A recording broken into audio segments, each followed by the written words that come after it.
un suivi, on va dire, de routine de la réserve naturelle. Donc pour à la fois suivre le patrimoine naturel, notamment l'avifaune, les oiseaux hivernales, vu la période, et puis également s'assurer qu'il n'y a pas eu de dégradation ou de problème de pénétration dans la réserve naturelle ou autre. Donc c'est le suivi, on va dire, régulier qu'on pratique toute l'année.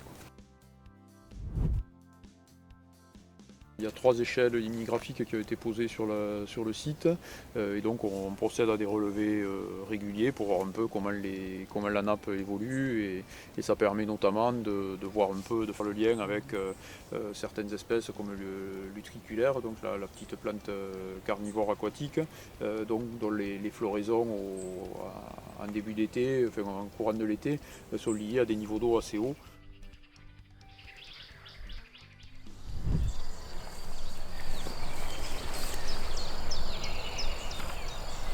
Je suis là pour faire des relevés en fait floristiques sur les parcelles de la réserve, sachant qu'on a fait un état des lieux donc pour le plan de gestion en 2013 et on a fait des premières placettes de suivi installées en 2017. Et donc là, 4 ans après, donc je reviens pour voir un petit peu l'évolution des prairies par rapport à la gestion qui a pu être mise en place. Donc moi ça me permet de voir un petit peu les espèces qui ont disparu, qui sont apparues par rapport à l'état de conservation un petit peu du milieu. Il y a pas mal de ronces, il y a des prunelliers, des espèces d'ourlets en fait qui devraient être sélectionnés au fur et à mesure de la gestion qui devrait être mise en place pour rattraper, pour retrouver en fait un milieu plus diversifié, un meilleur état de conservation avec plus d'espèces qui accueilleront aussi plus d'espèces de papillons, etc.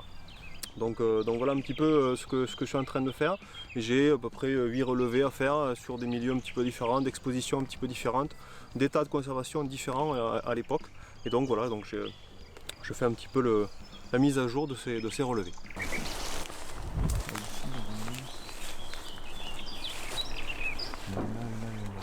Donc là, on est dans le cadre d'un suivi des populations d'amphibiennes de la réserve naturelle, notamment le triton marbré, qui est une espèce patrimoniale. Et donc on réalise des séances de capture pour évaluer les effectifs. Au moyen de pièges NAS posés le soir et relevés le lendemain matin. Donc évidemment, tous les animaux sont comptés et puis relâchés immédiatement. Et ça permet de voir un peu comment la présence de l'espèce et quelles sont les évolutions au fil des ans. On a vraiment une organisation en tripartie. Nous, on est propriétaire et on fait partie de la cogestion et aussi il y a l'aspect financier de la gestion de cette RNR. C'est-à-dire qu'en gros, on a la région qui nous soutient à 80% sur l'aspect investissement, donc sur chaque année. 20% en fonds propres, donc c'est sort à goutte.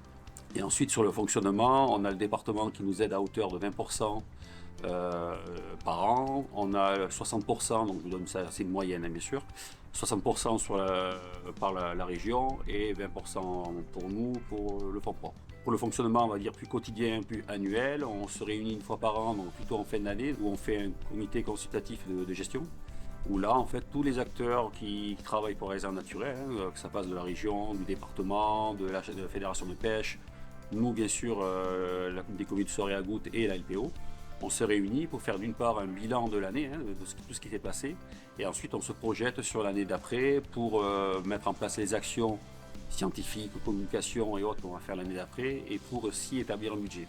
La région nous apporte surtout l'aspect financier de la gestion, et on a vraiment au quotidien, c'est un travail qui est fait au quotidien entre la LPO et les agents, soit administratifs et sous-techniques, des communes de Soirée à Goutte.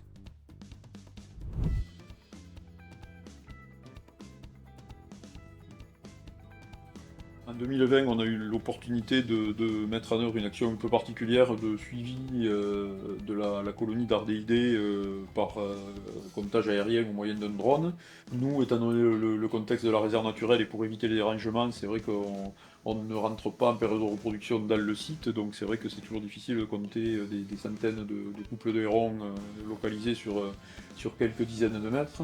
On a voulu voir ce que pouvait nous apporter un comptage par drone, puisque ça va effectivement essayer de mieux repérer les nids de hérons. et également de bien cartographier l'occupation de l'espace de la colonie, puisque d'une année à l'autre ça peut varier. C'est intéressant aussi de voir les zones occupées en fonction notamment de l'état de la végétation. Aujourd'hui, on teste un protocole assez expérimental pour faire le comptage des héronières sur la réserve. Donc là, on va faire une cartographie de la réserve. Donc on a programmé un plan de vol automatique.